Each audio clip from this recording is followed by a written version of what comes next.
सर्वलब्धि निधानाय श्री गौतम स्वामिने नमः। श्री सुधर्म स्वामिने नमः। अज्ञानतिमिरान्धानां ज्ञानाञ्जनशलाकया नेत्रमुन्मीलितं येन तस्मै श्रीगुरवे नमः। एक अर्थ तिम लक्षण जिम सहित कहई जिन राज रे तिम सर्वना मुनि मनि धारण सिद्ध सगला शुभ काज रे जिन वाणी प्राणी सांभरो।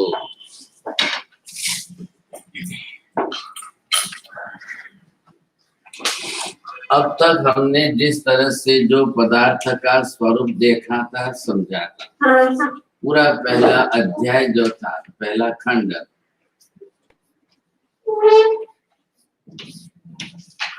अब पहले खंड के अंदर जिस तरह के द्रव्य और उसके साथ में गुण और उसके साथ में पदार्थ पर्याय, अब ये जो है,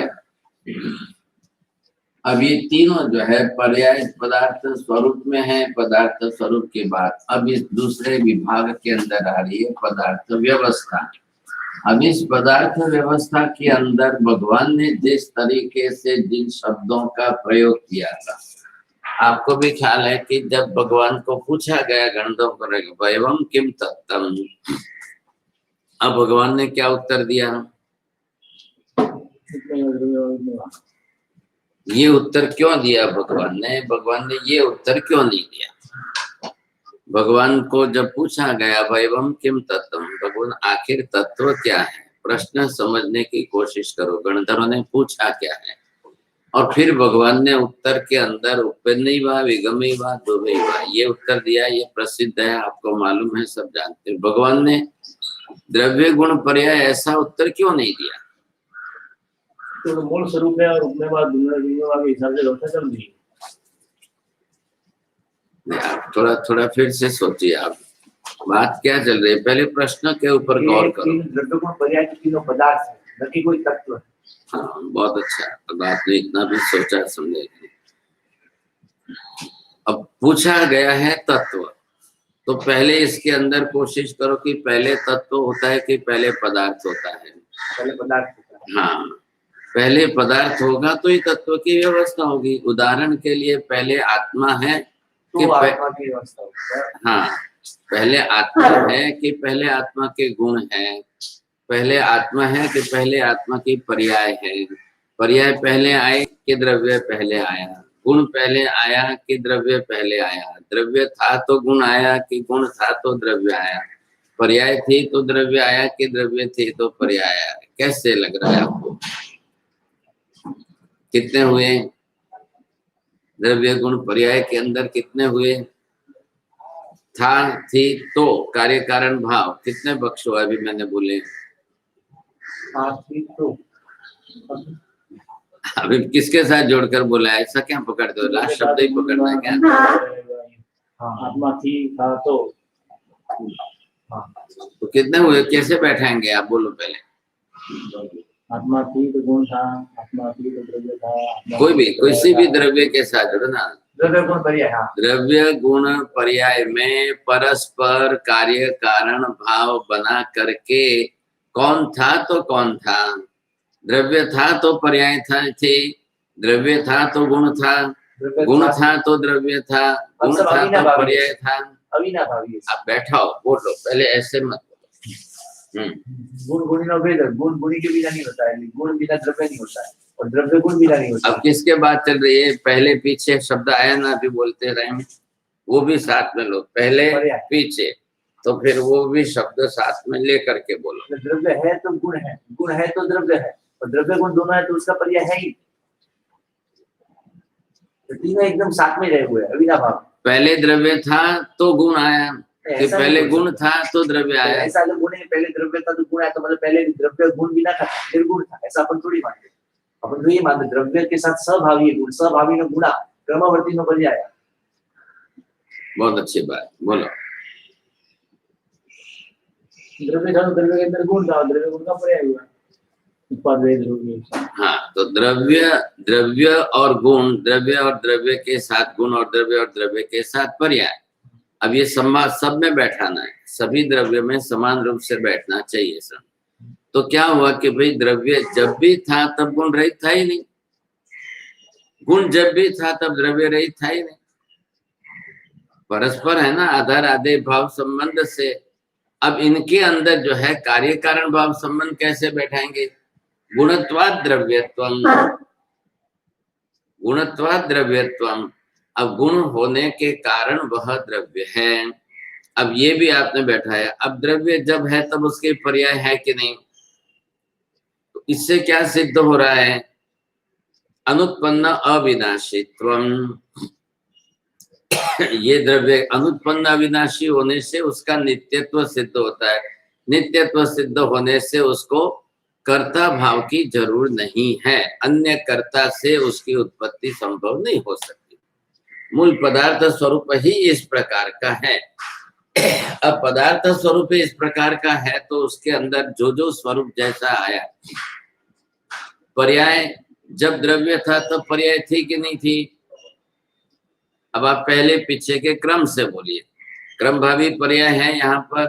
तो पहले जब द्रव्य था तो पर्याय हुई कि नहीं हुई? कि पर्याय था तो द्रव्य, तो पर्याय द्रव्य जिस रूप में धर्मास्तिकाय जब भी था, अधर्मास्तिकाय जब भी था, तो वो अपने उस निर्धारित पर्याय में ही है।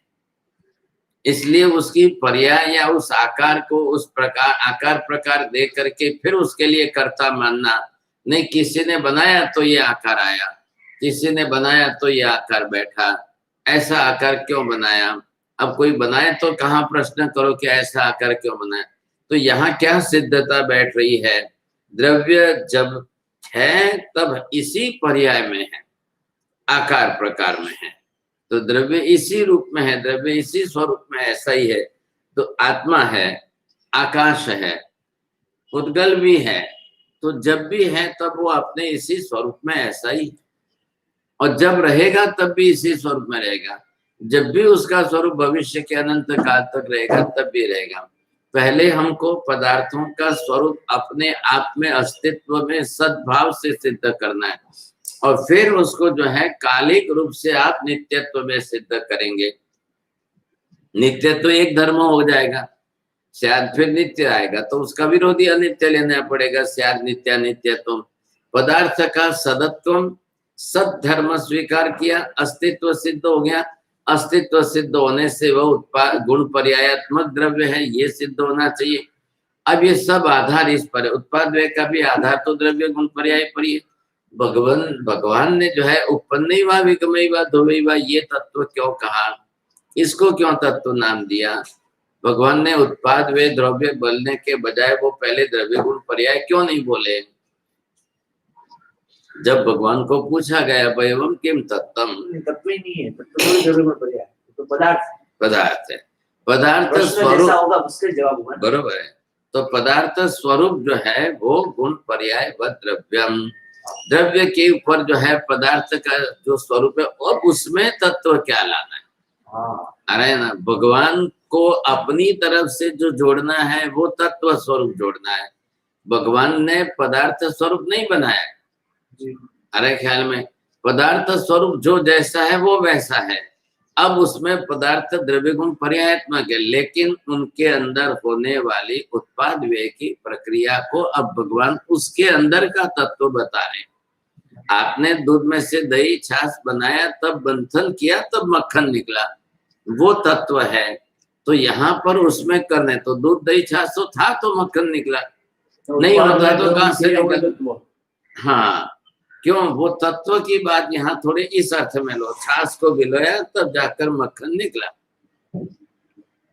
छाछ को मंथन किया, अब उसमें से जब नवनीत के रूप में वो तत्व बता रहे। वैसे ही उत्पाद वे द्रव्य की ये द्रव्य गुण पर्याय का जो पदार्थ स्वरूप है उसमें जितना मंथन किया तब उसमें से सार तत्व ये निकला कि पदार्थ उत्पाद वे द्रव्यात्मक है।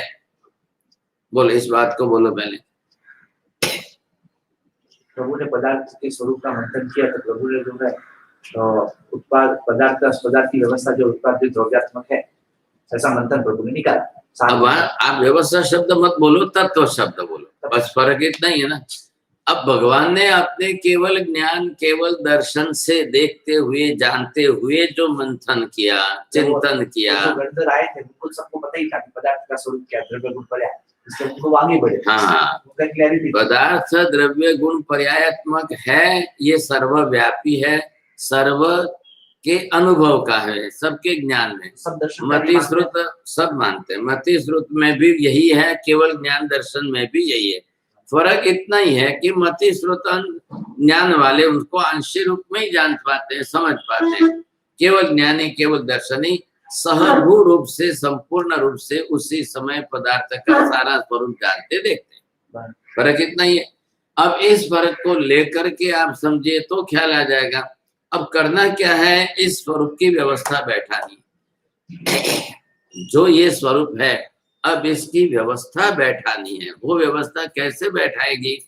वो व्यवस्था बैठाने के लिए पदार्थ का तत्व स्वरूप, तो मंथन की बात आई। अब भगवान ने इसके अंदर शब्द प्रयोग कैसे किए उत्तर में? हाँ, बरोबर बोलो, आप लिखो पहले। उत्तर देते समय शब्द का किस तरह से प्रयोजन किया है, उपयोग किया है? हाँ, तो ये शब्द, इसमें कौन सा शब्द लिखना है, कौन सा शब्द महत्व का है, कौन सा शब्द कौन है, ये लिखो। अब यहाँ पर ये तीन व्यवस्था भगवान ने बैठाई। अब इधर जो है उत्पन्न वा, अब ये वा अक्षर भी साथ में जोड़ना है। विगमे इवा,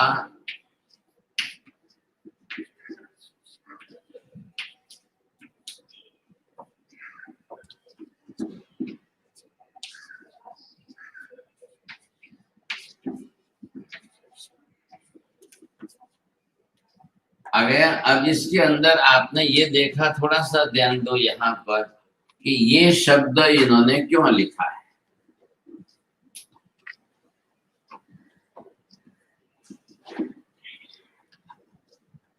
बोले हैं तो बोलते समय भगवान ने इस शब्द पर भी उत्तर तो दिया। ये शब्द तो उत्तर के हैं, ख्याल है।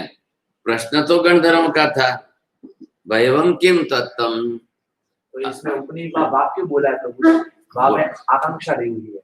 मतलब इतने में पूरा नहीं होता पदार्थ की व्यवस्था। एक चीज हुई तो उत्पन्न होता है, वो उसको उनको अपेक्षा खड़ी होता है दूसरी भी कोई चीज है, इसलिए प्रभु ने वाह बोला।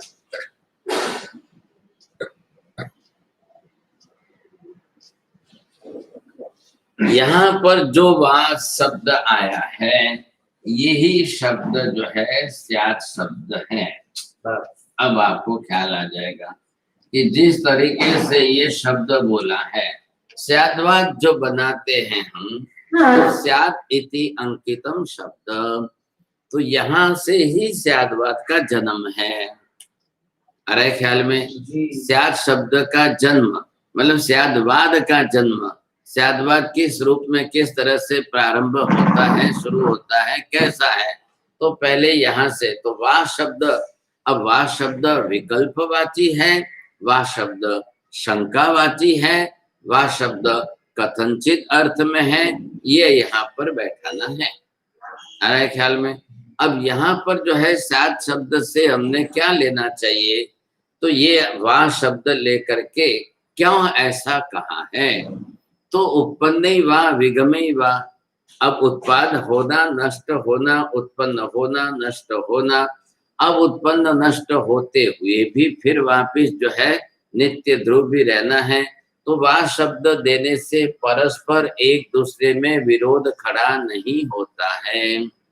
सत्वेपि उत्पन्ने व्ययो भवति, सत्वेपि व्यये पुनः उत्पाद भवति, उत्पाद सत्वेपि व्यय सत्वेपि उभय सत्वेपि ध्रुवता वर्तते, द्रव्यता कीदृशी वर्तते।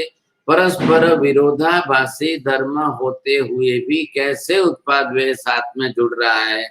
इधर देखिए आप, अब ये दो जब आपने लिए, इधर से ये लिया, ये लिया, अब ये इसके साथ जाकर जुड़ रहा है, ये आकर के इसके साथ जुड़ रहा है, तो फिर ये दोनों एक दूसरे के परस्पर विरोधी हुए कि क्या हुए? ये यहाँ पर जो है शंका खड़ी कर रहे हैं।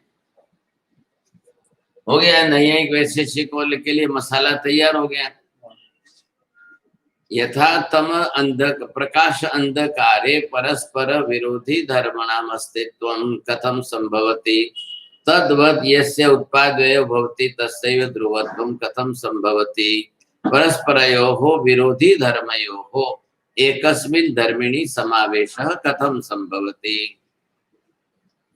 भाई समझ में आई? कोशिश करिए आप समझने की।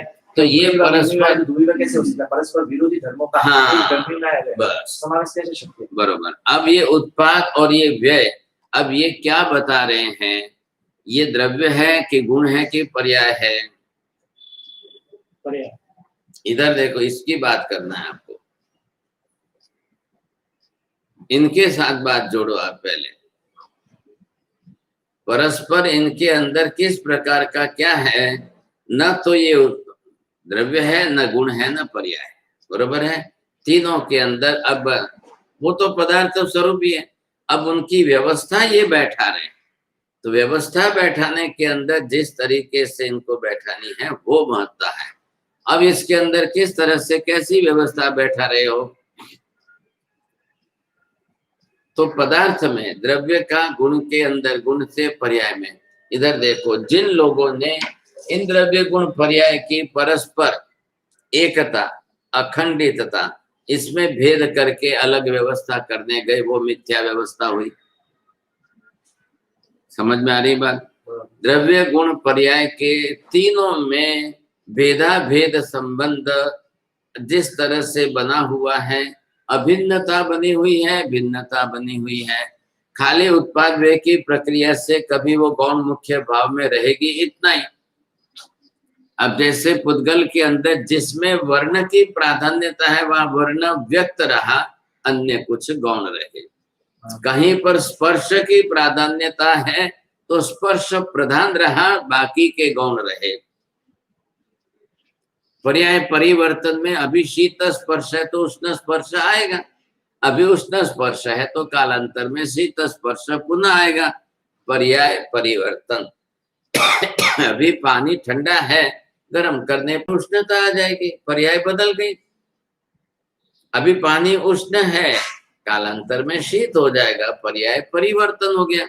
अब ये पर्याय परिवर्तन द्रव्य में हुआ है कि गुण में हुआ है?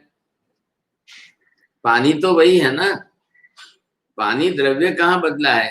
शीत उष्ण उसका गुण है। वर्ण गंध रस स्पर्श में ते स्पर्श के अंदर का एक अवांतर गुण है। बराबर। तो उसके अंदर परिवर्तन होने से द्रव्य में परिवर्तन का व्यवहार होगा कि नहीं? होगा। ख्याल है कि नहीं?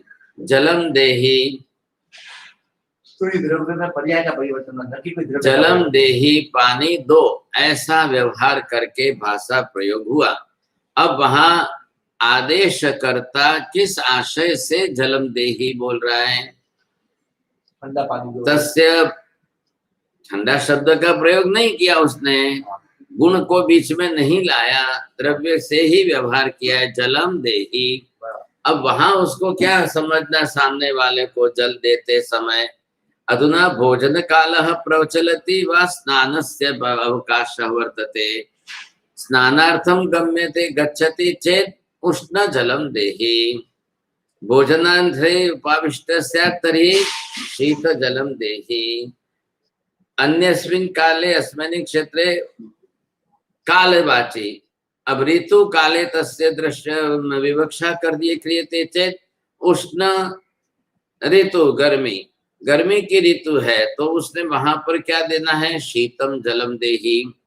और शीतकाल चल रहा है तब उसको उष्णम जलम। तो ये किस पर जा रहा है? स्यात् शब्द पर जा रहा है। तो अब उन्होंने पूछा कभी पानी ठंडा है कि गर्म है? स्याद उष्णम, स्याद अनुष्णम, स्याद शीतम, स्याद उष्णम।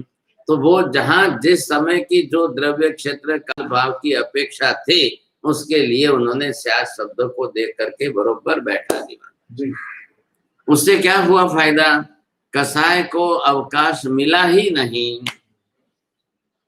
ये विशेषता देखो पहले, कसाय को, कलह को बीच में आने की कोई गुंजाइश ही नहीं रही। ये सबसे बड़ी व्यवस्था है।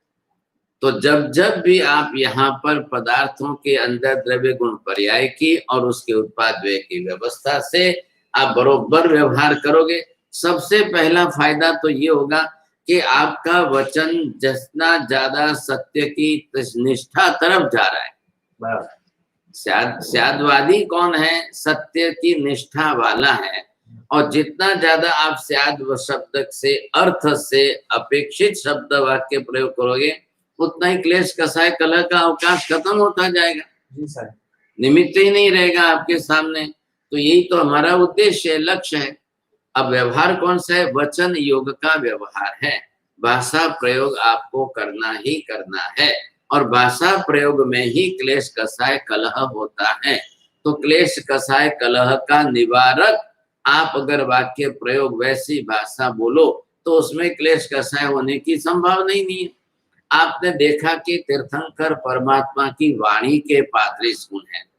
तो वाणी के इन 35 गुणों की विशेषता में ये सबसे बड़ी विशेषता है।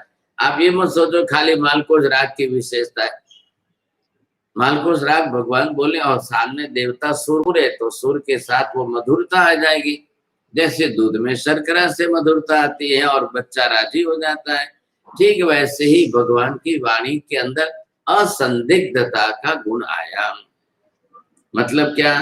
अब उस वाणी को वितराग की स्याद्वात की भाषा की वाणी को श्रवण करने से शंका का अवकाश नहीं रहता है। श्रोतो मनसी संदेह न जायते, सुनने वाले के मन में वहां संशय नहीं होता है। ये उसकी विशेषता, वाणी की विशेषता है। 3 बराबर 9 बराबर। मैं किस दिशा में गाड़ी जा रही थी और आपकी दिशा अलग चल रही थी, इसलिए आपने उसमें से दिशा बदल दी, समझे? अब यहाँ पर जो है परमात्मा की वाणी की ये विशेषता आई, तो ये विशेषता से युक्त थे। उसका वाचक शब्द वा था। उत्तर देते समय भगवान ने ऐसा उत्तर दिया। अब फिर ध्यान से सुनो। जब भगवान ने पहले ही उत्तर में उपपन्नी वा अब इस शब्द का प्रयोग कर लिया, तो गणधरों ने दोबारा क्यों प्रश्न किया? आकांक्षा खड़ी है बस। भयवम किम तत्तम, और भगवान ने उपपन्नी वा एम तत्तम। अब हो गई ना बात पूरी, तो फिर क्यों दोबारा प्रश्न उत्पन्न किया? हुआ है ना, हाँ, उसी में अपेक्षा पड़ी हुई है। वाह शब्द के अर्थ को समझ करके गणधरों ने दूसरी बार प्रश्न पूछा। और गणधरों के प्रश्न का दूसरी बार भी उत्तर भगवान ने वाह शब्द से दिया। तो तीसरी बार भी वाह से दिया, ये मुझे समझ में नहीं आया। तो वाह शब्द से तीसरी बार उत्तर क्यों दिया? तो फिर चौथी बार वापिस प्रश्न क्यों नहीं पूछा? आप प्रश्न रखो, मैंने आपका वर्ष टपाल में उत्तर मिल जाओ। आप लिखो ये प्रश्न, मुझे भेजना, लिख करके। और मैं बोली पहला क्वेश्चन पहला मेरे मन प्रश्न बोली वर्ड में तो आप बराबर, पर तीसरा में वाक्य नहीं। बहुत अच्छा है, आपको बहुत, आपकी बुद्धि बहुत आगे दौड़ती है। तो जवाब दिया बस, ये सब 12 प्रश्न सही को है, जवाब बनना नहीं को करना है। आप ये बात में देखो, आप जितने गच्छाधिपति है सबको लिखकर भेजो, ये आपका कर्तव्य है।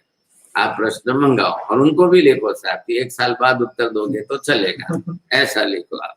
उनको जब समय मिलेगा तो आपको वजन पड़ेगा। मोहर को वजन बढ़ना है। आप जिन से टॉपर 10 विद्वान आपको 9 ये हंग बात जाओ, बीजी बात नहीं करनी। अब यहाँ पर जो है जिज्ञासा कृते वा इति जिज्ञासा वर्धकम,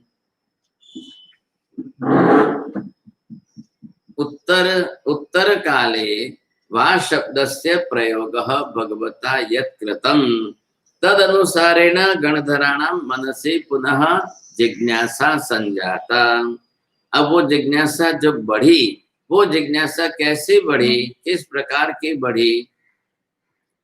तो मतलब भगवान ने जो है अभी तत्व कहाँ है, तो भगवान ने तत्व अधूरा क्यों कहा? वाह शब्द तो वाह शब्द जब भगवान ने प्रयोग किया तो फिर गणधरों के मन में ये शंका आई। अब दूसरा प्रश्न जोड़ो उसके साथ। भगवान कौन है? केवली है, सर्वज्ञ है, गणधर छद्मस्त है। तो गणधर प्रश्न कर रहे हैं, तो गणधरों के प्रश्न में वाद नहीं है, तो भगवान तो केवल ही है, तो भगवान को वाद शब्द लगा के उत्तर क्यों देना पड़ा? हाँ बरोबर, लखवा वही प्रश्न लखवा, एक हाथी को प्रश्न उत्तर क्यों नहीं देता? जब वापस किया तो आप पहले प्रश्न क्यों नहीं लगे रही हो? लखो प्रश्न हमारा सब नहीं मिलेगा। भगवान ने एक एक अंश से उत्तर दिया और पूर्ण उत्तर क्यों नहीं दिया? तो कोई कल जाकर के भगवान केवली नहीं थे ऐसा उत्तर सिद्ध कर दे तो बराबर, ये हेतु उनके लिए बनता है। करो भाई, चलो भगवान के ऊपर भी जो है, भगवान आप तो केवल ज्ञानी है तो आपको पूरा उत्तर देना चाहिए, आपने अधूरा उत्तर क्यों दिया? तो पूरा उत्तर क्यों नहीं दिया? तो वहां भगवान ने तब तो ही पूछा, भगवान तो बता दिया बस। तो बताया तो, पर अधूरा क्यों बताया? पहले बताया तब दूसरी बार पूछना पड़ा ना उनको। अगर मैं आपके साथ ऐसा करूं तो आपको गुस्सा आएगा, कोई बात से यू करो, एक वक्त पूछे तो पूरा उत्तर देना सीखे कि नहीं? जो भाव से, जो भाव से, इधर भाव नहीं है, भाव बीच में नहीं आ रहा है। यहाँ पर हेतु जो है वो देखिए, किसी भी गणधर ने ये प्रश्न तो नहीं पूछा है कि हम 2-3 बार पूछेंगे, पहले ऐसा तो नहीं कहा कि हम 3-4 बार अलग अलग प्रश्न पूछेंगे। भगवान आप अलग अलग उत्तर देंगे, टुकड़े टुकड़े उत्तर देंगे।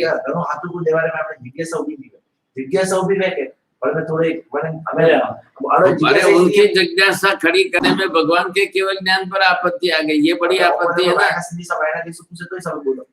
तो जिज्ञासा तो फिर भाईना संदेशा वाले लेशु का आदेश नहीं लेना था, इसकारी भगवान प्रसाद के लिए भाईना प्रसाद कराओ जी, पहले ही बोल देना था।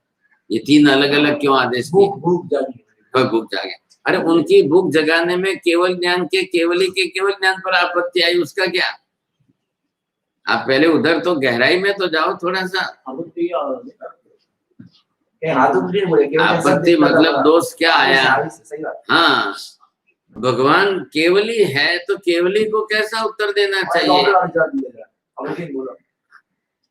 तो अधूरा उत्तर हुआ, मतलब उत्पन्न ही हुआ, ये अधूरा उत्तर हुआ। तो केवली संपूर्ण ज्ञानी होते हुए अधूरा उत्तर क्यों दिया?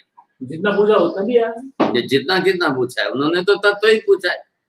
वहां पूछने वाले ने ये नहीं पूछा कि अधूरा दो या पूछा दो या ऐसा, उनके अंदर उनके शब्द में पूछने में अधूरापन कुछ भी नहीं है।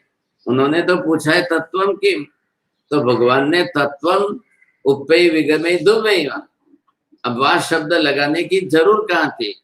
ला वाह लगाया, इससे अधूरापन आया। पहले ये बोलो, वाह शब्दस्य अर्थः किम अल्पांश एव असंदिग्ध एव, इसी से शंका होती है कि भगवान ने ऐसा अधूरा उत्तर क्यों दिया। तो वहां पर अब उत्तर के अंदर पहले आपको क्या सोचना है कि वाह शब्द शंका वर्धक नहीं है, वाह शब्द जिज्ञासा वर्धक नहीं है, वाह शब्द जिज्ञासा जगाने के लिए प्रयोग नहीं किया है। हाँ, वाह शब्द जो है वो स्याद इति कथनचित, उत्पन्न उत्पन्न शब्द और वाह नहीं लगाया होता तो पूरी हो जाती। नहीं, अभी आप पहले उधर मत जाओ, पहले ये देखो यहाँ पर हमेशा जो है किस तरह से हम यहाँ पर ये देखते हैं कि अगर भगवान ने वाह नहीं लगाया होता तो फिर क्या वो जिज्ञासा वाली बात, उनके पक्ष में मत जाओ, भगवान को जो उत्तर देना है उसमें देखो। तो भगवान की श्यालवाद की भाषा नहीं होगी, नहीं, उत्पन्न इति अर्थ शब्द प्रयोग क्रियते चेत पदार्थस्य स्वरूपमेव तद्रूपम सिद्ध्यति, पदार्थ सिर्फ उत्पन्न नहीं होने वाले हैं ऐसा अर्थ हो जाता।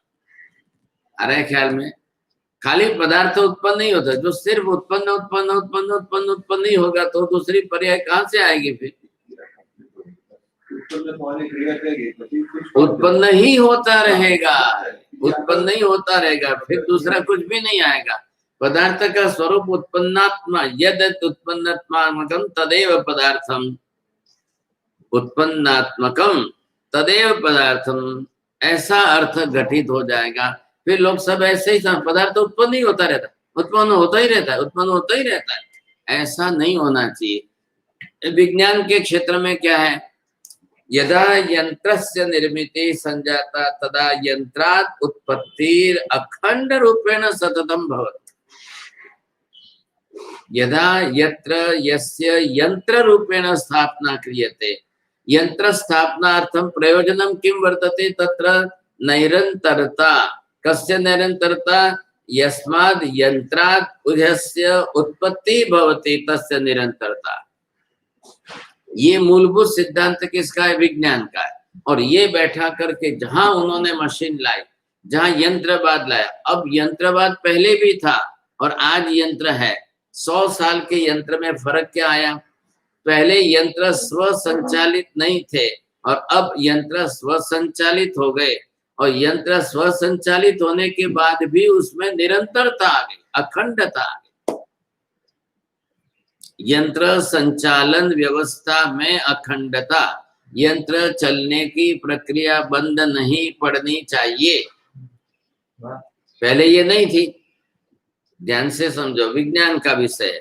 100 साल पहले भी यंत्र बने थे, अब 100 साल यंत्र बने थे तब हम क्या करते थे, रोज घड़ी को चाबी देते थे, ख्याल है कि नहीं। वो चाबी कितनी लगती थी, 24 घंटे की। अब 24 घंटे हुए तो बंद पड़ेगी। अब या तो सामने वाले को याद आए, वो 24 घंटे में 23 घंटे बीतने पर वापस चाबी दे दे तो आगे चलती जाए। अब दीवार पर लगी हुई घड़ी थी, बच्चों का हाथ नहीं लगे तो ऊपर लगाते थे। अब रोज टेबल लग करके ऊपर चढ़ना, रोज टेबल लाना और रोज टेबल लेकर के ऊपर चढ़कर चाबी देना। फिर धीरे धीरे वो घड़ी आई वहां से ब्रिटेन से, तो वो बंद करके आई 7 दिन में एक बार चाबी। तो उन्होंने क्या किया, स्प्रिंग जो है वो इतनी थी, उसको इतनी बड़ी कर दी, ख्याल है। तो 7 दिन तक चलती रहे चलती रहे चलती रहे, ऐसी व्यवस्था कर दी। तो उस पर लिखा हुआ रहता है कि हर सोमवार को चाबी, हर सोमवार को चाबी, तो लिख कर रखना पड़ता था लोगों को। तो एक यंत्र से दूसरा मॉडिफिकेशन बोलते हैं उसको, सुधारना। अब दूसरा सुधारना हुआ, उसके बाद चले भाई ये सोमवार भी याद नहीं आता है, अब क्या करना, ऐसा यंत्र बनाओ कि चाबी देनी ना पड़े। अब वो चलती रहे चलती रहे चलती रहे, तो उसका जो ऊर्जा स्रोत है उसकी अखंड धारा बनानी है। तो एक घटी का यंत्र, वो भी यंत्र है, उसको करते करते उन्होंने इतनी व्यवस्था की। चलो ये तो एक इतना छोटा सा था, ख्याल है। अब उसको इतना बड़ा कर दिया, फिर बड़े बड़े यंत्र कर दिया, बड़े बड़े यंत्र कर दिया। आप बैठे हो इतने बड़े हॉल की एक मशीन, हाँ घड़ी वस्तु, सबके अन्य अन्य कई सैकड़ों वस्तु, और ऐसी इतनी बड़ी एक वस्तु और ऐसी 100 मशीनें जोड़े, इतने हॉल के जितनी बड़ी 100 मशीनें जोड़े, तब जाकर के एक वस्तु जो यहाँ से डाली वो 100वीं मशीन में से बाहर निकलते समय पैकिंग ही रेडी आपके हाथ में आई। तो ये अब ये चला करके इसमें एक से दूसरे का, दूसरे से तीसरे का, तीसरे के चौथे के साथ में अनुसंधान जोड़ दिया। वो मशीन चलेगी तो ये भी चलेगी, ये चली तो ये भी चलेगी, ये चली तो ये भी चलेगी, एक लिंक जोड़ दी पूरी तरह से, पूरी चैनल बोलते हैं उसको, चैन। अब वो चैन से सारी मशीनें चलेगी, तो इसके अंदर, और वो भी चलते चलते उसमें भी क्या लाओ, स्वचालित, दैट इज ऑटोमिज्म। अब ऑटोमिज्म ला करके उसको ऐसी स्वचालित कर दो। अब फिर अभी इसको क्या डिजिटलाइज कर दिया, अभी उसके सब के साथ वो टाइमिंग वगैरह ऐसे सेट कर दे कि आपकी बिल्डिंग के ऊपर जो है पानी, सरकारी पानी जब आएगा तो वो भी आपको खोलने जाने की जरूरत नहीं, पानी की टंकी भर जाएगी तो भी नल अपने आप बंद हो जाएगा, पानी बाहर भी नहीं जाएगा। अब उधर किसी को महीने तक देखने जाने की जरूरत नहीं। ये है यंत्रवाद का मॉडिफिकेशन जो चलता रहा। तो इस तरह से चलाते चलाते चलाते अभी इस सिद्धांत पर आ गए, यंत्र चलता ही रहना चाहिए। और यंत्र का प्रयोजन क्या है, उत्पादन। तो उत्पत्ति प्रक्रिया उसमें से निरंतरता आनी चाहिए। यही चलते चलते अब वॉर के अंदर आ गए, युद्ध के मैदान में ऐसे मशीन आ गए, युद्ध के मैदान में मशीन आ गए तो बटन दबाया तो चलते ही रहो साहब, कितने आपको वहां लिखकर कंप्यूटर साथ में जोड़ दिया, कंप्यूटर में लिखा 100 मिनट तक 100 गोली डालना है। ख्याल है, एक बटन दब गया तो वो 100 गोली 100 मिनट में पूरी जाएगी। अब उसको और छोटी कर रहे हैं। हाँ, अब उसको और छोटी करके 100 मिनट की नहीं, अब बोल रहे 1 मिनट में 100 गोली जानी चाहिए। अब ऐसे मत, ये यंत्र के युग में यंत्रों का आविष्कार, यंत्रों का मॉडिफिकेशन, रिफॉर्म्स जो करते जा रहे हैं वो कहाँ तक आ गया, सब ऑटोमेटिक हो गया। चला, अब इतना सब ऑटोमेटिक, यहाँ तक जापान वाले जा रहे, आपको बोलने की जरूरत है, हाथ लगाने की जरूरत नहीं, मोबाइल को अब हाथ मत लगाओ, बोलो अपने आप बता देगा। अब वो उससे आगे जा रहे हैं कि आपको बोलने की जरूरत नहीं, आप सोचोगे और उसके हिसाब से आपको काम करेगा यंत्र, और उसमें से आपको सब मिल जाएगा। और कहाँ तक उनका दिमाग चल रहा है, वो तो यंत्रवाद पर है। यंत्रवाद के ऊपर चलते चलते चलते चलते कहां से कहां तक पहुंच जाना है। और इतनी छोटी सी वस्तु, ये जापान वाले की विशेषता है, एक नाखून के जितनी छोटी सी वस्तु को इतना ज्यादा उन्होंने किया, इतना ज्यादा। ख्याल है, ये अभी ये देखो, ये एक कैप्सूल है, कैप्सूल तो देखिए आपने, अब एक कैप्सूल में इतना मैकेनिज्म बना करके उसके उस हाथ जोड़ दिया, और वो लोगों को बोलते हैं चलो आप लोग पानी लो पियो और कैप्सूल उतारो। अब वो कैप्सूल पूरे आपके हाथों में जाएगी, घूमेगी 27 से 32 फुट तक वो कैप्सूल अंदर घूम करके सब जगह जा करके, अब उसको बटन दबा दिया वापिस आ जाएगी। वो पूरे वहां का सब कैमरा से फोटो लेके आए, वीडियो लेकर के आ गए, तो पूरी हाथ के अंदर उनको देखने का मौका मिल गया। पूरी हाथ में कहाँ किस तरह से क्या चल रहा है, कहाँ किस तरह से क्या चल रहा है, क्या हो रहा है, कहाँ पर क्या है। अब एक कैप्सूल, मतलब वो आकार कैप्सूल का दिया, उसके अंदर कैमरा सेट किया, कैमरा के अंदर सारा ऑप्शन दे दिया, वो वीडियो लेकर के आपको बाहर आ रही। ये कहने का मतलब अब इन्होंने बना दिया यंत्र युग के अंदर निरंतरता लाई, निरंतरता के अंदर अखंडता लाई, अखंडता के अंदर डिजिटलाइजेशन कर दिया, सेंसर उसमें डाल दिए, सब कुछ अपने आप करे, वो आपको कुछ भी नहीं करना पड़े। बोलो, अब ये जब चीज बन जाएगी तो वहां वो कह रहे कि भाई ये संवेदना इसमें ही है, बाहर किसी का आने की जरूरत नहीं। ऐसी उन्होंने परिस्थिति बधा दी, खड़ी कर दी, ताकि वही व्यवस्था उनकी चलती रहे। अब ये यहाँ पर आपको एक बार उत्पन्न नहीं हुआ, अब वहां न लगा रहे, उत्पन्न अर्थ से अर्थ उत्तर दे दिया, तो उत्पन्न के अर्थ से सिद्ध हो जाएगा कि पदार्थ तो उत्पन्न नहीं होते रहते नहीं। हाँ, तो ये नहीं होना चाहिए। पदार्थ स्वरूप देखो, पहले आप वाह लगाओ या न लगाओ, या पहले लगाओ या बाद में लगाओ, लेकिन पहले मूल पदार्थ स्वरूप को देखेंगे।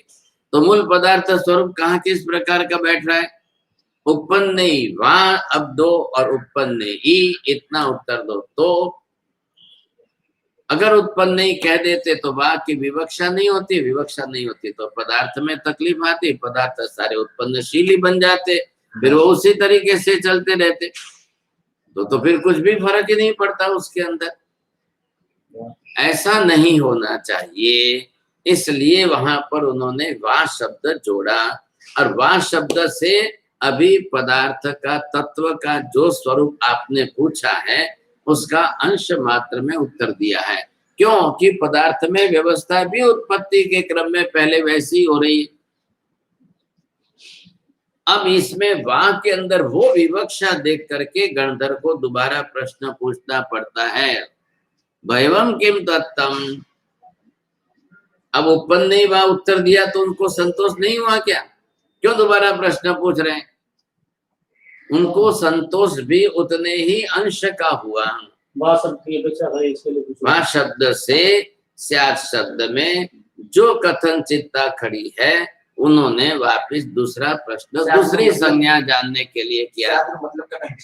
हाँ, तो दूसरी वापिस जिज्ञासा की, हाँ उसके अंदर और जिज्ञासा कितनी है, अब ध्यान से सुनो। तब भगवान ने दूसरी बार उत्पन्न दिया, उसमें भी वाह लगाया, विगमे वाह, फिर वाह लगाया, फिर वाह से उत्तर दिया, तो फिर वापिस उन्होंने तीसरा प्रश्न किया। अब तीसरे प्रश्न के बाद फिर प्रश्न किया, भैवम किम तत्तम, अब भगवान ने तीसरा उत्तर भी वहां लगा करके दिया, तो आगे चौथा क्यों नहीं प्रश्न पूछा और चौथा उत्तर की बारी क्यों नहीं आई?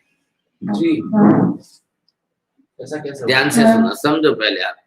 मैं मेरी बुद्धि का क्षयपशम तो आपको उत्तर दे दूंगा, बाकी तो मैंने लिखा है प्रश्न, आप गीतार्थों से पूछ के लाओगे। अब तीसरी बार के उत्तर में क्या आया? फिर वापिस धूप गई वाह। अब ये 3 बार होने के बाद न तो गंधर्वों को वापिस प्रश्न पूछने की नौबत आई, तो लोग सुनने वाले क्या समझते थे, ये घंटे पर ऐसा ही चलेगा क्या? ये घंटे तक बार बार पूछते ही जाएंगे और भगवान वाह वाह वाह वाह लगाते ही जाएंगे, वाह लगा के उत्तर देते ही जाएंगे, और गंधर्व फिर भी, तो ये तो कब तक 50, 60, 100 बार पूछेंगे क्या? હું બોલું મને કા લાગે કે ઉપની વા વિગ્ની વા ધુવી વા એ तीन जो दिया है, उपनी वा पण क्यों, विग्नी वा पण क्यों, धुवी वा पण क्यों, मैं बेओ में वा लगावे नाड़ में अगर वानी लगावे के એનો मतलब का है में अपेक्षा धुवी वारे पे नहीं अपेक्षा नहीं ना, एकलू धुवी नहीं सिस्टम धुवी ये तीन ही जरे संयुक्त है के जरे पदार्थ की व्यवस्था है और वास्ते धुवी ने पण जो है उपनी ने विग्नी के साथ उसकी अपेक्षा खड़ी रहे।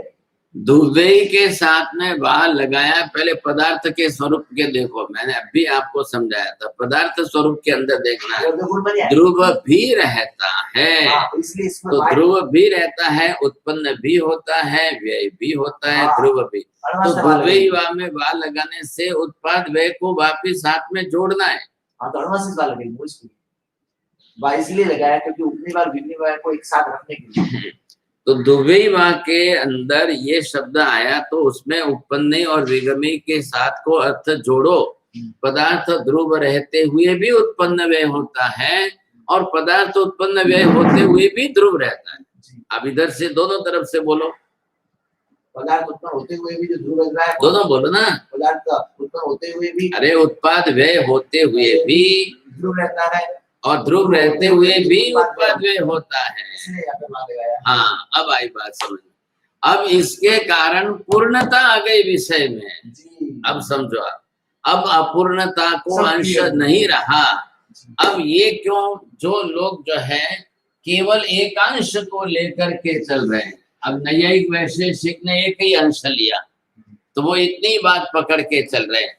ये वाले जो है उत्पाद व्यय की बात लेकर के ये एक और दूसरे पथ को पकड़ के चल रहे हैं, तो वो इसके साथ इसको विरोधी मान रहे हैं, वो इसके साथ इसको विरोधी मान रहे हैं।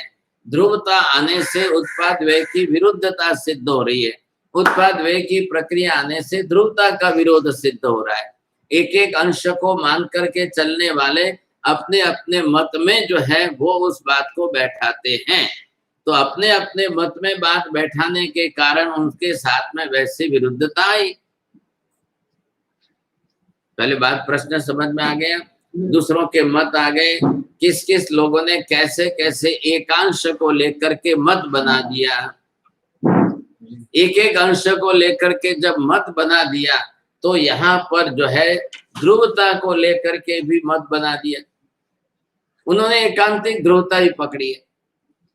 ये नहीं देख रहे हैं कि दुबई वाह के साथ में भी वाह शब्द लगा करके ही उत्तर दिया है, तो दुबई का के साथ में वाह लगा कर उत्तर दिया, तो आगे चौथे की संभावना क्यों नहीं बनी, आगे चौथा प्रश्न क्यों नहीं आया, पांचवा प्रश्न क्यों नहीं आया? नहीं, तो भगवान ने दुबई वाह के साथ में वाह लगा करके पहले की विवक्षा को भी साथ में जोड़ दिया कि उत्पाद भी होता है, व्यय भी होता है, फिर भी ध्रुव रहता है, ध्रुव रहता है, फिर भी उत्पाद व्यय होता है। आप दोनों तरफ से बात बैठाइए। अब ले लो दृष्टांत। दृष्टांत में क्या लोगे? आत्मा लिया, पुद्गल लिया, धर्मास्तिका, धर्मास्तिका और आकाश, जो भी पदार्थ है सबको लो। आप क्यों लेना है सबको? हाँ, बस वही तो, एक ही धर्मी में घटाना है ना, इसी के लिए तो वहां लगा है। तभी तो जाकर के स्यात् शब्द का प्रयोजन क्या है, स्यात् की आवश्यकता क्यों है? क्या स्यात् शब्द मतलब जिसका वाचक वाह है वो निरर्थक लगाया है? वो निरर्थकता भी नहीं है, तो यहाँ पर ये बैठाया है। अब ये बैठाने से वाक्य प्रयोग में किसी को भी सामान्य अर्थ में उसको विरोधाभास लगता है। आगे ना बात, वहां विरोधी बात आ रही है, विरोधाभास लग रहा है, तो वो उसको विरोधी सिद्ध करेंगे। पकड़ ली लोगों ने बात, पूरी बात न सुनना, पूरी बात न समझना और पूरी तरह से पदार्थ का स्वरूप नहीं बैठाना, उसके कारण एकांशवादी जो है वो उसको, अभी देखो पहले ध्यान रखो, अभी कोई नए की बात बीच में नहीं आ रही, ख्याल है, नए का विषय वो अलग है, वो आपको किस दृष्टि से देखना है। बोलने के पहले लोगों को अपना नए निर्धारित करना पड़ता है, तब बोल सकते हैं। और स्याद शब्द पदार्थ स्वरूप में ही अपेक्षा को लेकर के बैठा है, इसलिए वहां पदार्थ स्वरूप को बोलने के लिए स्याद शब्द का प्रयोग करना पड़ता है, और नए को व्यक्ति अपने एंगल को सेट करके बोलने में उपयोग करता है। कल ये दो भेद करके लिखो आप। स्याद शब्द स्यादवाद में और नएवाद में क्या अंतर है, किस प्रकार का फर्क है, पहले ये लिखो।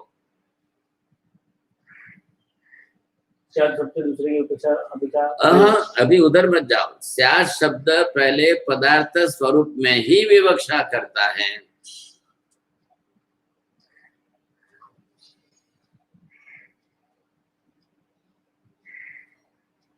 आपको बोलना किसके लिए, पदार्थ के बारे में बोलना है, और पदार्थ के बारे में जब बोल रहे हो तो उसी के अंदर स्याद शब्द वहां जा रहा है, उनके अंदर पहली अपेक्षा वो सिद्ध कर रहा है। और नए क्या है, व्यक्ति को बोलने के लिए पहले अपना दृष्टिकोण वो निर्धारित करना है।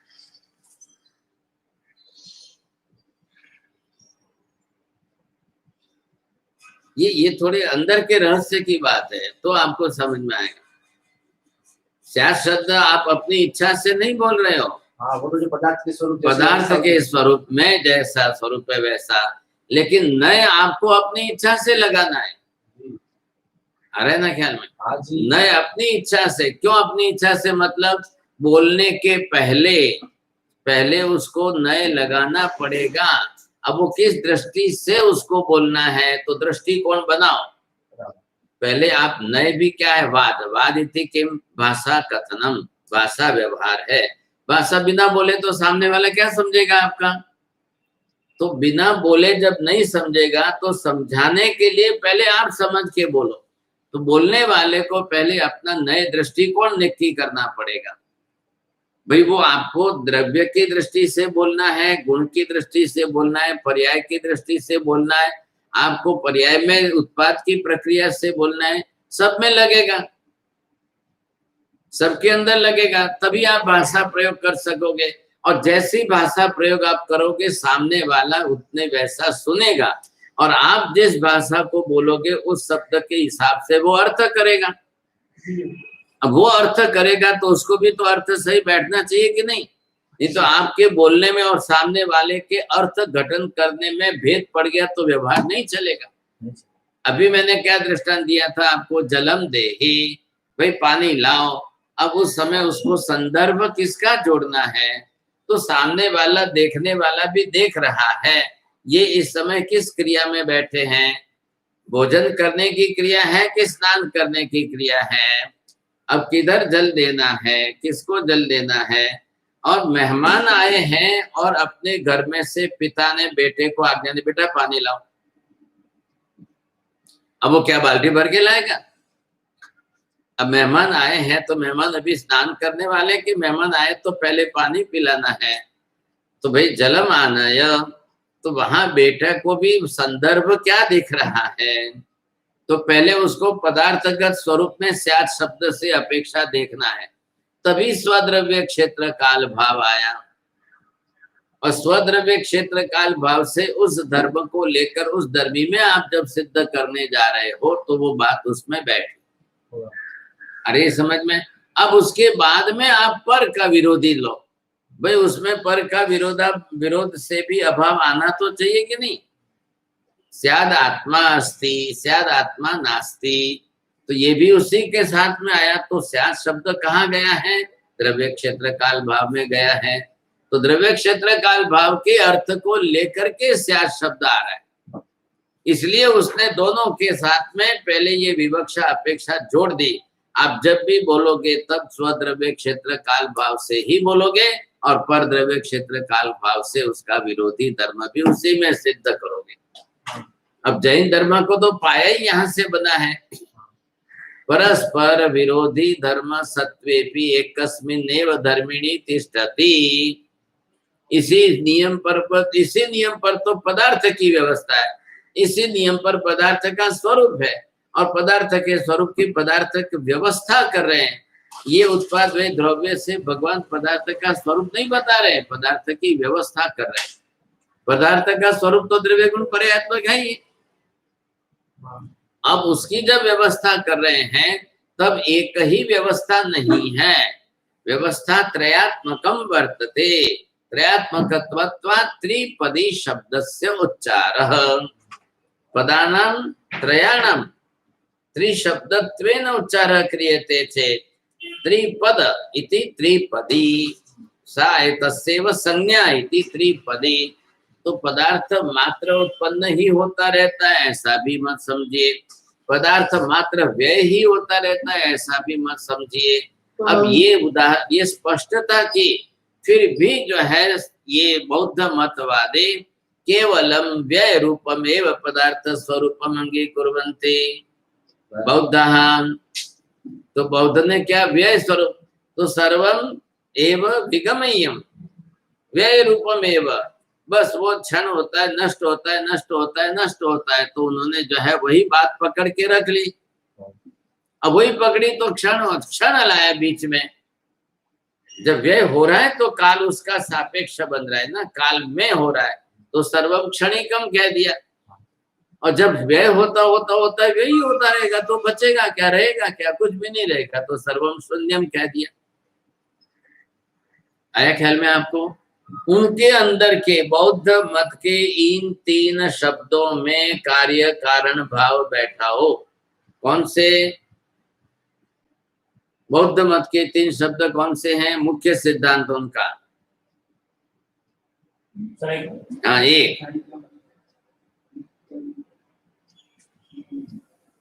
सर्वम क्षणिकम, सर्वम अनित्यम, सर्वम शून्यम। अब ये तीन सिद्धांत लिखो आप, तीन अलग अलग लिखो पहले, तीनों अलग अलग लिखना, एक साथ में मत लिखो। मुख्य सिद्धांत नंबर एक सर्वम अनित्यम, नंबर दो सर्वम क्षणिकम, नंबर तीन सर्वम शून्यम। अब ये लिखा, आज वहां जाकर के पहले होमवर्क करके इसके ऊपर 2-3 पेज लिख कर लाना। बौद्ध मत के इन बातों में कार्य कारण भाव से वो कैसे घटाते हैं?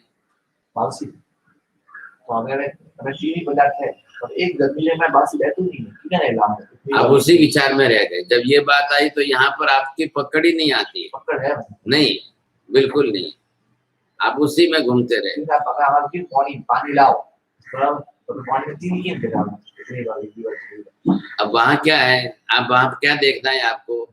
जलम आना, यह क्रिया है, ये किसमें घटाना है आपको? व्यक्ति में। क्यों? ये किसमें? पदार्थ व्यवस्था किसमें जाएगी? द्रव्य गुण पर्याय में जाएगी। आप क्यों उसमें उत्पन्न विगमित हुए की बात करें? अरे पर तो वो पहले आपको पहले किसमें घटाना, ये बात पहले बैठाओ ना। पदार्थ स्वरूप क्या है, वहां आप व्यवहार की क्रिया देख रहे हो, आने क्रिया में थोड़ी घटाना है आपको। आप पहले जो है किसको, आधारभूत है द्रव्य, प्रथमम तो आधारभूत द्रव्य एव गुण एवं पर्याय इति आधेय।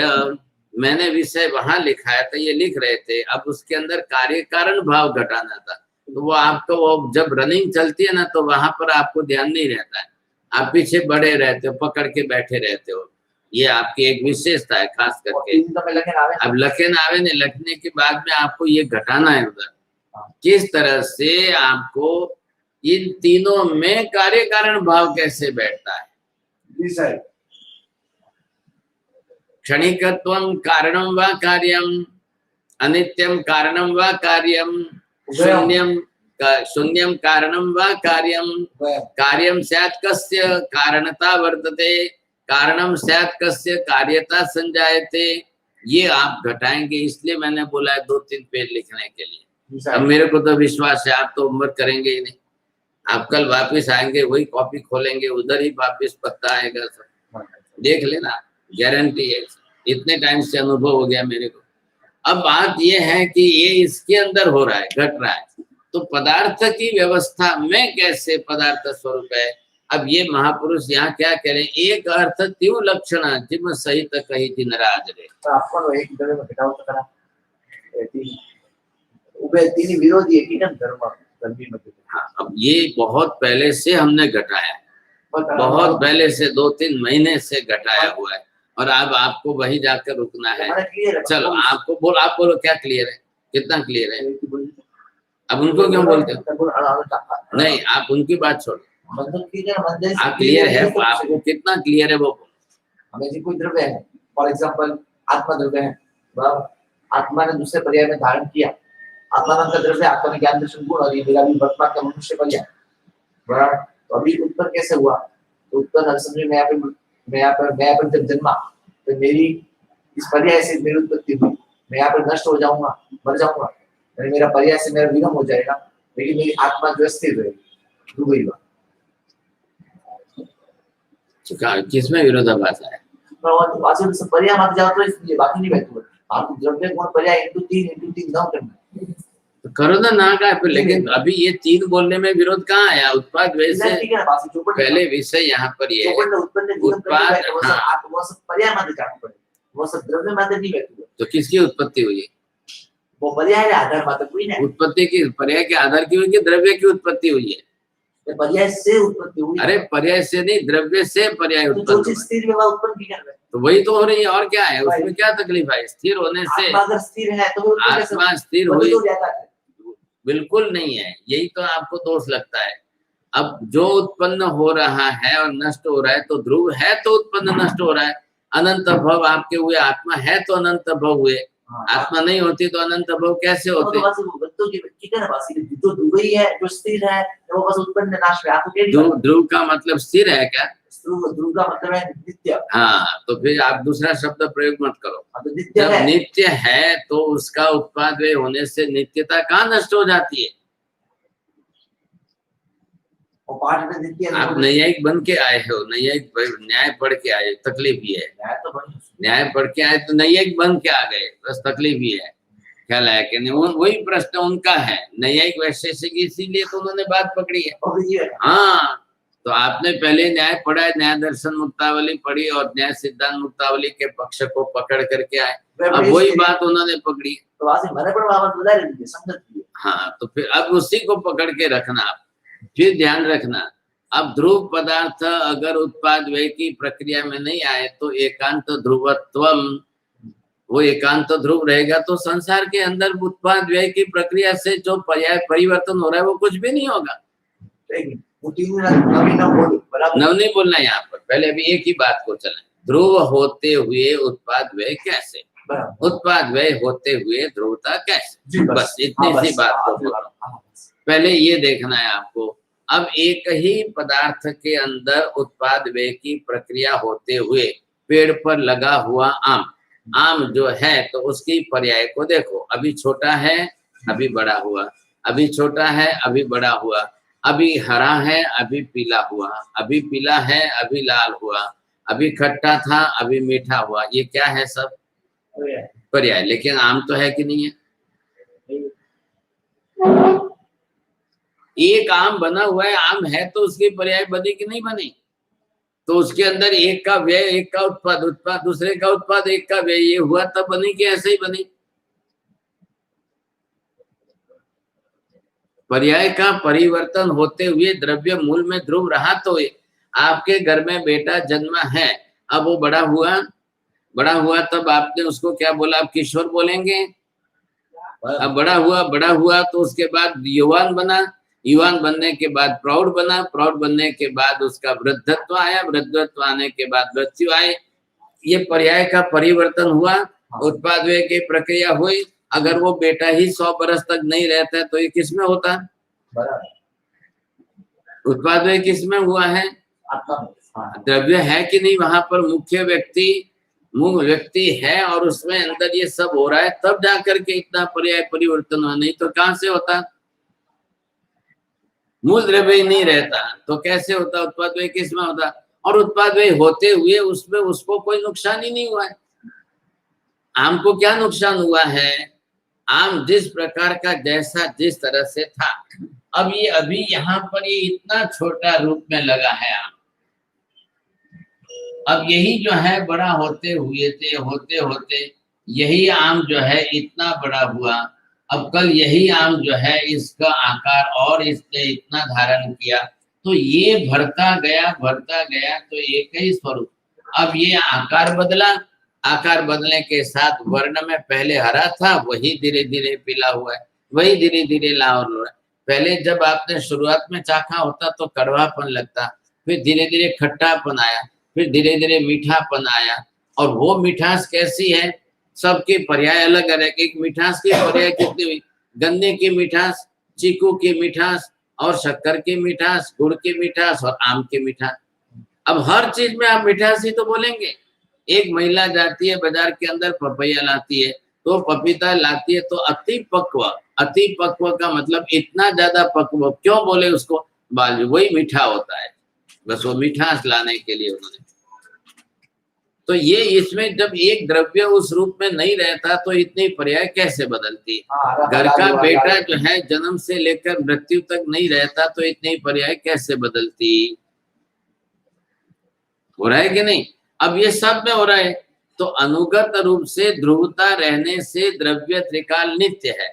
अब यही बात उन्होंने कहा, बौद्धों ने पकड़ी, ध्रुवता है ही नहीं, उनके यहाँ केवल वही है। तो मोक्ष हमने माना, भाई मोक्ष शब्द से आपको आपत्ति है ना, हम मोक्षवादी है। कौन कह रहे हैं? बौद्ध कह रहे हैं। उन्होंने मोक्ष शब्द का अर्थ क्या कर लिया? मुंचनम मुंच धातु मोक्षणम। अब ये जो क्षय क्षय क्षय चल रहा था, क्षणिकम अनित्यम अनित्यम, वो प्रक्रिया बंद पड़ गई, पदार्थ का अभाव हो गया, आत्मा बिल्कुल जो है नष्ट हो गई। अब आत्मा रही नहीं, द्रव्य ही नहीं रहा, वही उसका मोक्ष। अब ऐसा मोक्ष सद्भावात्मक है कि असद्भावात्मक है? तो महावीर ने कहा है सद्भावात्मक मोक्ष है। अरे ख्याल में सद्भावात्मक मोक्ष मतलब क्या? आत्मा का अस्तित्व बना रहे, इसी को मोक्ष कहते हैं। तो बंधन तो दूसरे के कारण था। किसका बंधन था? कर्म का बंधन। कर्म क्या है? परपुद्गल द्रव्य है। परपुद्गल द्रव्य के बंधन में आत्मा थी, इसलिए मोक्ष शब्द मुंचनम मुंच धातु इति वियोगार्थे, छूटने के अर्थ में है। कस्मात् बंधनात् मुक्ति ही, कस्मात् मुक्ति ही बंधनात् मुक्ति ही। कस्य बंधनम? परपुद्गल द्रव्य से बंधनम। परपुद्गल द्रव्य से पर्याय किम रूपम? कर्म रूपम। इति कृत्वा कर्मणः मुक्ति ही, कर्मात् मुक्ति ही। और तब वहां पर परपुद्गल द्रव्यात् मुक्ति ही, वो मुक्ति अर्थ लेने से आत्मा का अस्तित्व पहले भी था। एकस्मिन् एव क्षणे व्यय संजात चेत पुनः द्वितीय क्षणे भी तस्य व्यय वर्तते संभवति न वा। यदि चेत द्वितीय क्षणे तृतीय क्षणे भी तस्य व्ययः भवद्भिः अंगीक्रियते चेत पदार्थस्य ध्रुवता से सज्जाता, पदार्थ की ध्रुवता सिद्ध हो गई। जब वो पहले क्षण में भी थी तब दूसरे क्षण में भी है, तो तीसरे क्षण में भी है, तो तीसरे क्षण में कैसे है? नित्यत्वादेव तृतीय क्षणे। जब नित्यत्व है तो वो तृतीय क्षण में है, ये आपको सिद्ध हुआ। तो फिर कहाँ आपका क्षणिकत्व रहा? मूल में पदार्थ को ही आपने नित्य माना। अब नित्य माना तो आपकी मुक्ति, मोक्ष भी आपका जो है अभावात्मक नहीं होगा, मोक्ष भी सद्भावात्मक होगा। हाँ, उनका सिद्धांत क्या है? उनका सिद्धांत क्यों उत्पन्न हुआ? कहाँ गलती की उन्होंने? एक पक्ष को, व्यय पक्ष को पकड़ा। माला में से धागा टूट गया तो माला रहेगी क्या? माला में से धागा टूट गया, अब मणके बिखर गए, सब मणके सब बिखर गए, अब क्या रहेगा? माला नहीं कहेंगे आप, अभी संज्ञा बदल गई उसकी, लेकिन माला का धागा टूट गया, मणके का अस्तित्व है। मणके को क्या नुकसान हुआ है? तो वापिस पिरोएंगे। धागा के कारण, धागा टूटने से माला के मणके बिखरे हैं। तो आप यहाँ पर किस घटक को लेकर के आप एक मत पकड़ोगे तो अकेला मत व्यय बन जाएगा, एक मत पकड़ा तो अकेला उत्पाद की प्रक्रिया से एक मत पकड़ मिलेंगे। आप तीनों को जोड़िए। पहले उत्पाद व्यय अलग अलग मणके हैं, ध्रुवता ये धागा है, ध्रुवता का धागा इन सब मणकों में पिरो दो। तो ये मणके पिरोने से आपके जिनके जितने भी मणके हैं अब वो इसी से आपके जो है माला बन जाएंगे। वहां पे ये पहले देखो ये क्या है अंदर, ये धागा है। अब इस धागे के ऊपर ये मणका, ये मणका, ये मणका, आपने जितने मणके पिरोए तो इसके अंदर धागा जो है अनुगत ये दिख रहा है कि नहीं आपको? अब बरोबर आपको ये धागा इसके साथ में अंदर ही अंदर दिख रहा है आपको, इससे ये मणके की ये माला बनी।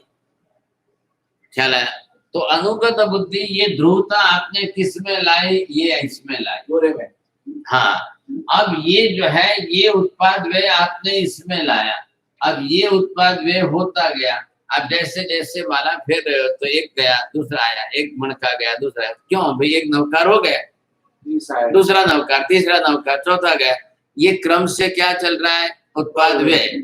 एक आया, दूसरा गया, एक आया, दूसरा गया, एक आया, दूसरा गया। ध्रुवता स्थिर है। अब यहाँ बंबई में जैसे आप देखते हो ट्रेन चल रही है। अब ट्रेन है तो हर स्टेशन पर जाकर के ट्रेन खड़ी रहती है, 20-50 लोग उतरते हैं, 100 लोग चढ़ते हैं।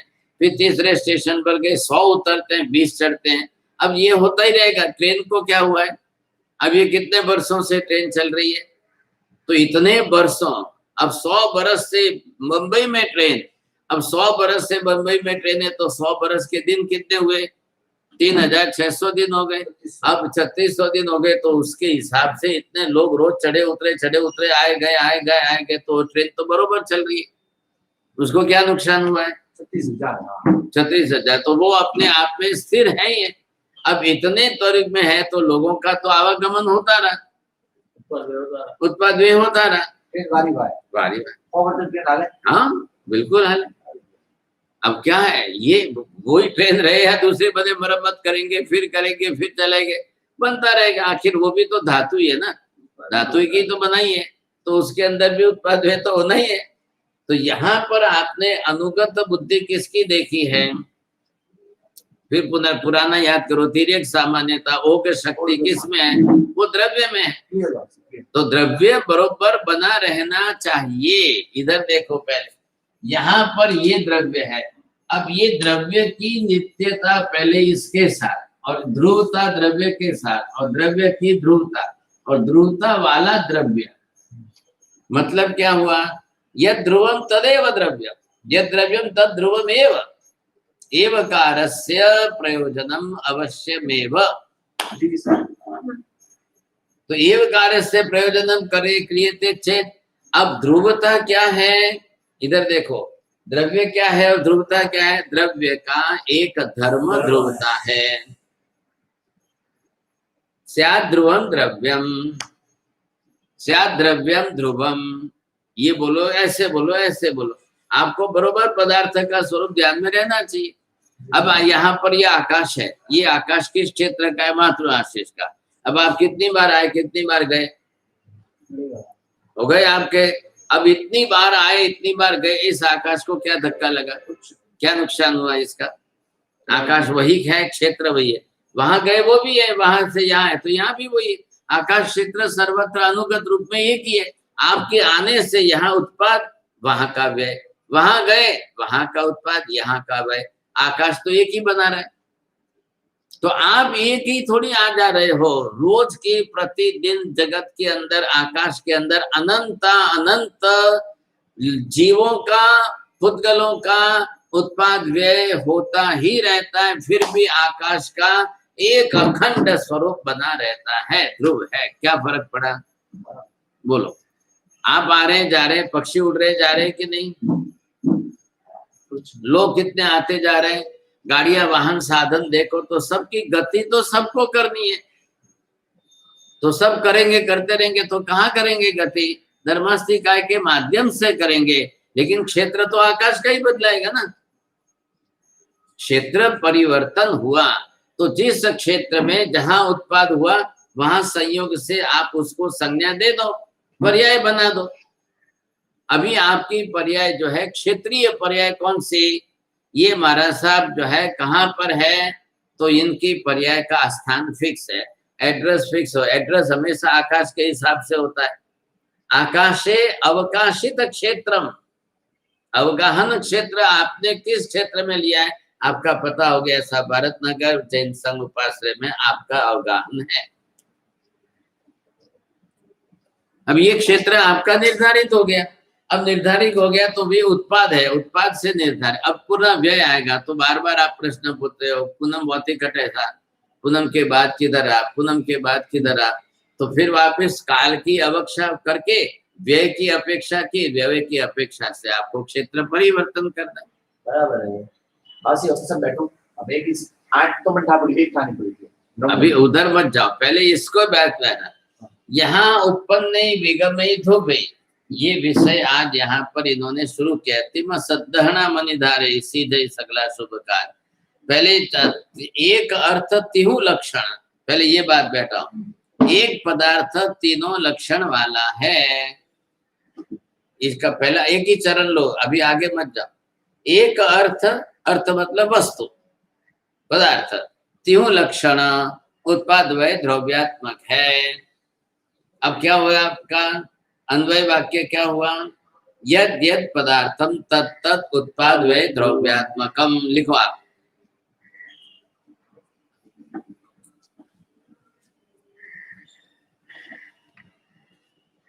अब बरोबर न्याय की भाषा लिखना है। यद यद पदार्थम, कौन, ब्रैकेट में लिखो वस्तु, तत् तद उत्पाद व्यय व्ययात्मकम, उत्पाद व्यय द्रव्यात्मकम एवं।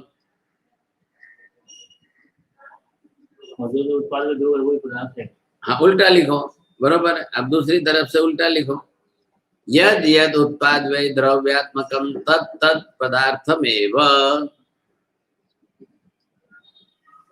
पदार्थमिति वस्तु। अब पदार्थ कौन कौन से, सबके नाम लिख दो, सबके साथ जोड़ दो ये नियम। पांचों पदार्थों के नाम लिखो। दृष्टांत रूप में आत्मा में घटाओ, आकाश में घटाओ, धर्मास्तिका धर्मास्तिका पुद्गल में घटाओ। ये नियम बन गया, सिद्धांत। अब इस सिद्धांत को आप सब में घटा दो, बरोबर व्यवस्था बैठ जाएगी।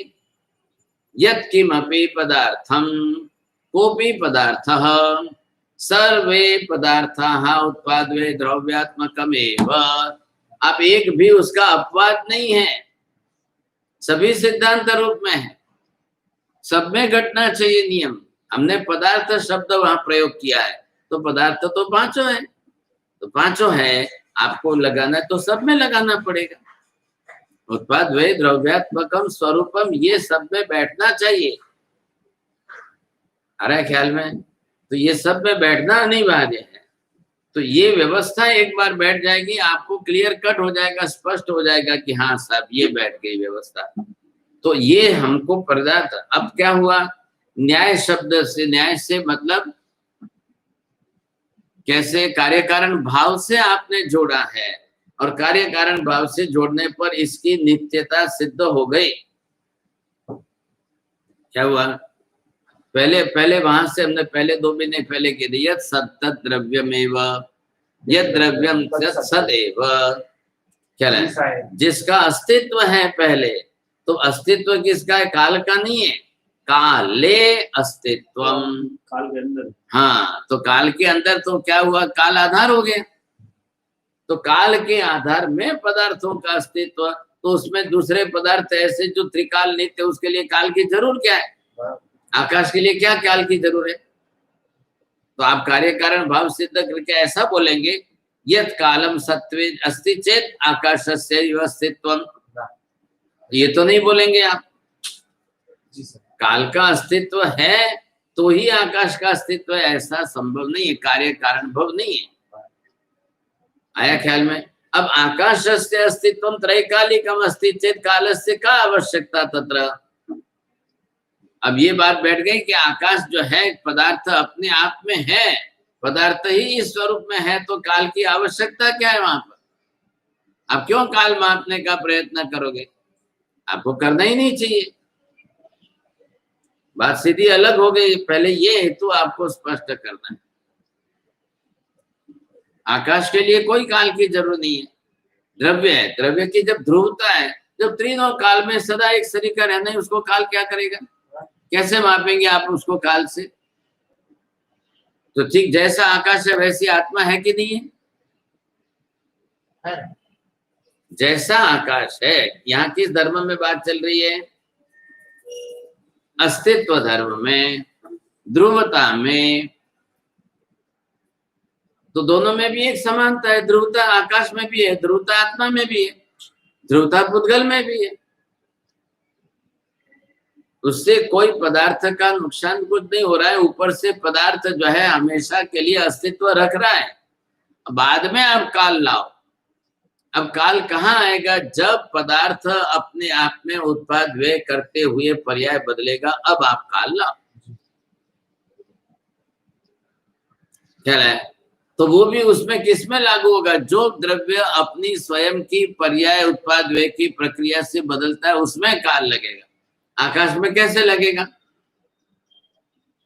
आकाश स्व द्रव्य अपनी पर्याय कहाँ बदल रहा है, किस रूप में बदल रहा है? तो पर संयोगिक पर्याय का उत्पाद व्यय है उसका। अब पर संयोगिक उत्पाद व्यय की प्रक्रिया होने से जीव और पुद्गल द्रव्य आकाश में आकर अवगाहन धारण करेंगे, तब वहां उत्पाद की प्रक्रिया, तब वहां व्यय की प्रक्रिया, ये प्रक्रिया चलेगी, होगी। बात इतनी सी है। लेकिन उनको उस समय उत्पाद व्यय की प्रक्रिया आई, तो कब उत्पन्न हुआ, कब नष्ट हुआ? अब वहां काल की विवक्षा आई। अब वहां काल की विवक्षा आई तो वहां पर व्यय भी आया, तो पर्याय का परिवर्तन हुआ। पर्याय परिवर्तन का कथन करने के लिए काल एक माध्यम बन गया। कब मरे, कब जन्मे, कब जन्मे, कब मरे, ये किसके लिए? जीव के लिए व्यवहार हो जाएगा। आकाश के लिए कोई बोलेगा कब जन्मा, कब मरा, कब आया, कब गया, कब क्या, कब कुछ भी नहीं है। वहां जीव जो करता है, क्रिया का कर्ता कौन है? वो यहाँ आप करके, अब भी आकर के मेरे को कोई 15-20 मिनट के बाद में कोई आकर पूछेगा हमारा सब 28 था नहीं, 28 है क्या? तो हम क्या जवाब देंगे? अब भी गए, अब भी गए। बस वो यही पूछने आएगा, हमको यही उत्तर देना है, कालवाची उत्तर रहेगा। तो ये क्षेत्र में, जिस क्षेत्र में आप जिस काल में हो, तो क्षेत्र के साथ काल की विवक्षा आई, तब वहां पर उसके लिए क्षेत्र के साथ काल की विवक्षा आई, तो उस क्षेत्र में, उस काल में, तो वहां पर पर्टिकुलर समय तो वही आना चाहिए। इसलिए तो श्रेणिक ने पूछा, भगवंत हमणा मरे तो पुण्य गति हनी था। अब आप इसमें क्या घटाया? हमणा कालवाची, मरे व्यय होगा, गति त्रिकाल नित्यता। गति किसके साथ जुड़ी है? आत्मा के साथ। व्यय के साथ, मरे, मरे कोनी साथे छे? पर्याय के साथ, इस देह पर्याय में। और कालवाची संज्ञा बन गई हमणाम। तो हमणा मरे तो पुण्य गति एहनी थाय। तो गति एहनी, एहनी कौन छे? आत्मद्रव्य। आत्मद्रव्य मरने के बाद, व्यय के बाद भी आत्मद्रव्य तो स्थिर है, ये उसकी गति होने वाली है। तो मरे, मरे शब्द का क्या अर्थ है? ये आत्मद्रव्य इस शरीर से व्यय होवे। ये पर्याय जो है, इस पर्याय का व्यय होने के बाद क्या होगा? ये घटना, इसको व्यय मरे शब्द से व्यवहार में किया है। दुनिया की किसी भी भाषा के वाक्य प्रयोगों में पदार्थ स्वरूप और त्रिपदी का स्वरूप साथ में संलग्न रहता है। बोलो आप क्या बोलना है? दुनिया के किसी भी भाषा में हाँ, त्रिपदी का स्वरूप जो है कायम रहता है। आपने एक बोला त्रिपदी का, और फिर ये दोनों को विवक्षा करनी चाहिए कि नहीं? त्रिपदी तो इसको कहते हैं, उत्पाद व द्रव्य को, पदार्थ। तो वो विवक्षा साथ में जुड़नी चाहिए ना, अर्थ साथ में रहना चाहिए। तो पदार्थ के बिना लोग भाषा क्या बोलेंगे?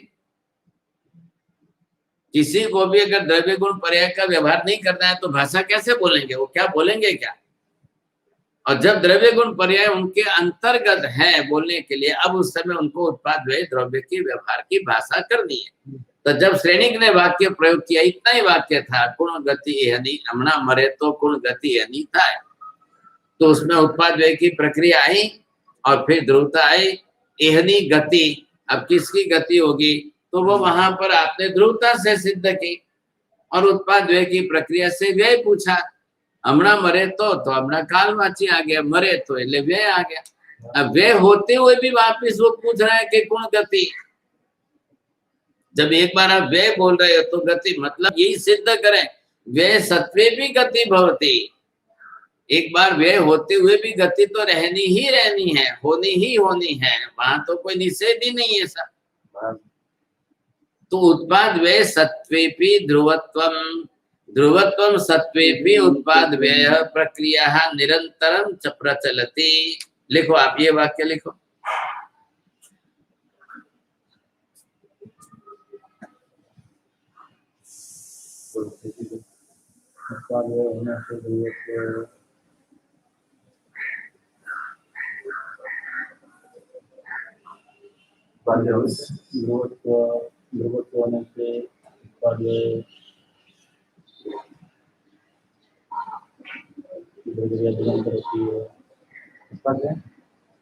प्रक्रिया निरंतर होती है।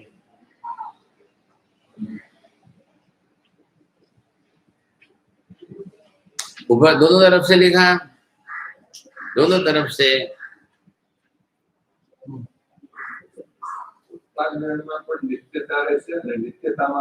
उत्पाद मानी लो, उत्पाद व्यय थवा छता पण नित्यता रहे। हाँ, गुजराती में एम भाषा वापरू। हाँ, नित्यता होवा छता पण उत्पाद व्यय नी प्रक्रिया थती रहे छे दोनों बाजू। हाँ, अब अर्थ घटाओ, दृष्टांत में घटा के लिखो। हाँ, अब लिखो दृष्टांत में। हाँ, अब पहले का दृष्टांत अलग बनाओ, दूसरे का दृष्टांत अलग बनाओ। उदाहरण के लिए आत्मा मनुष्य देवती पर्याय का उत्पाद होने पर भी पहले वाक्य में पहले वाक्य का ये बनाओ। आपने पहले आत्मा क्यों बोला? हाँ, पहले आपको क्या लिखना है? मनुष्य नहीं, उत्पाद व्यय के हिसाब से लिखो ना। हाँ, मनुष्य देव पहले। हाँ, उत्पाद व्यय लिखो। मनुष्य पर्याय देव पर्याय वो तो मनुष्य देवादि पर्याय होने पर भी जो आत्मा, अभी पर्याय बीच में मत लाओ। आप बार बार जन्मते मरते हुए भी उत्पाद व्यय शब्द को उसके अर्थ में जोड़ के लिखो। हाँ, आत्मा ध्रुव रहती है। बार बार जन्म मरण होते हुए भी आत्मा ध्रुव रहती है। आ पहला नो, पहला वाक्य नो थयो। अब बोलो बीजा वाक्य नो बोलो। नित्य होवा छता पण उत्पाद व्यय थतु रहे छे। हाँ, तो नित्यता आपने रखी। हवे लखो, नित्य एवो आत्मा होवा छता पण जन्म मरण नी प्रक्रिया थी उत्पाद व्यय थतो रहे छे। होतो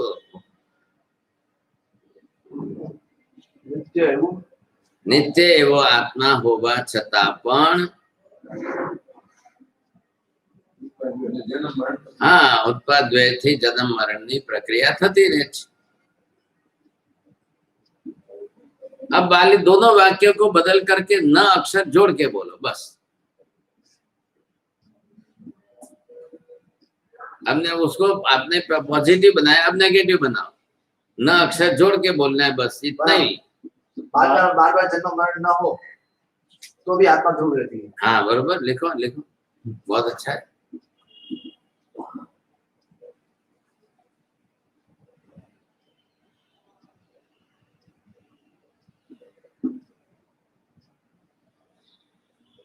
बस अब इस वाक्य से क्या सिद्ध हुआ, जो आपने बोला है उससे क्या सिद्ध हुआ, ये लिखना है।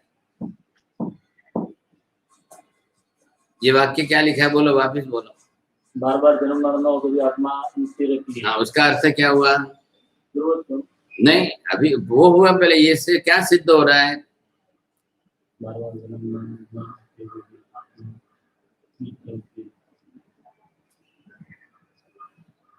नित्य तो सिद्ध। इससे मोक्ष सिद्ध हो गया। मोक्ष में आत्मा का अस्तित्व रहा कि नहीं, इसी अर्थ को मोक्ष अर्थ कहते हैं। हाँ, बस जो बार बार जन्म मरण है वो हाँ, तो न लिखा ना आपने, न से कितना फर्क पड़ गया, देखो ना पूरा बात चेंज हो गई। हाँ, और न से एक मोक्ष सिद्ध हो गया, तत्व ही सिद्ध हो गया अलग से। हाँ, अब दूसरे में भी मत ना जोड़ो, दूसरा वाक्य जो लिखा है उसमें नित्य आत्मा हुआ छतां पण उत्पाद न होवाना कारणे जन्म मरणની પ્રક્રિયા થતી નથી। हाँ, तो वो भी किसको सिद्ध करेगी? मोक्ष। हाँ, आपको बताऊं, खाए नया लगे।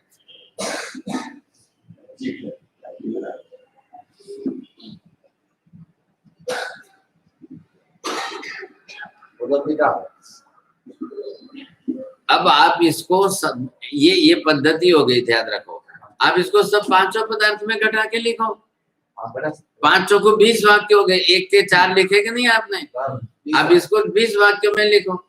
अब 20 वाक्य करेंगे तो पांचों पदार्थ के सब सिद्ध। उधर ये आपको शब्द का ध्यान रखना है।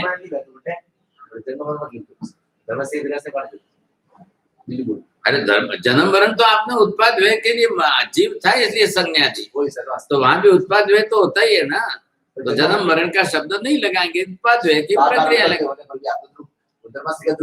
हाँ, तो वो आपको दृष्टांत तो देना पड़ेगा कि नहीं? होने पर भी जो उत्पाद व्यय होने के कारण से आपको 4 के साथ में पांचों पदार्थों के 4 ये वाक्य प्रयोग के साथ में चारों के दृष्टांत 20 दूनी 40 लाइन होती। 40 की 20 का। अरे 20 तो आपने भेद लिखे, फिर दृष्टांत देंगे कि नहीं, घटाएंगे कि नहीं? सब तो ही बस 40 तो लेना। तो मुकेट ना भाई बार-बार ये वाक्य 4 बरे के दृष्टांत बेलिस हां ओके वो ठीक है। अब इसके साथ में वाक्य वही लेंगे। हाँ, तो द्रव्य का नाम जोड़ेंगे ना, द्रव्य का नाम, ये तो सिद्धांत स्थापना हो गई। सिद्धांत स्थापना के साथ द्रव्य का नाम जोड़कर द्रव्य में घटाएंगे। अब उस समय उसमें घटाएंगे तब ख्याल आएगा। जी सर। हाँ, बस बात इतनी सी है। हो गई ये पहला चरण हो गया। बस एक चरण ही हुआ तो भी बहुत है। पदार्थ स्पष्ट हो गए ना, सबसे पहली बात। कितनी बड़ी बात हुई हमारे सब, आपको ये ध्यान में नहीं आए। त्रिपदी और त्रिपदी की जनक का, कार्य कारण का सब बैठ गए उसमें अंदर।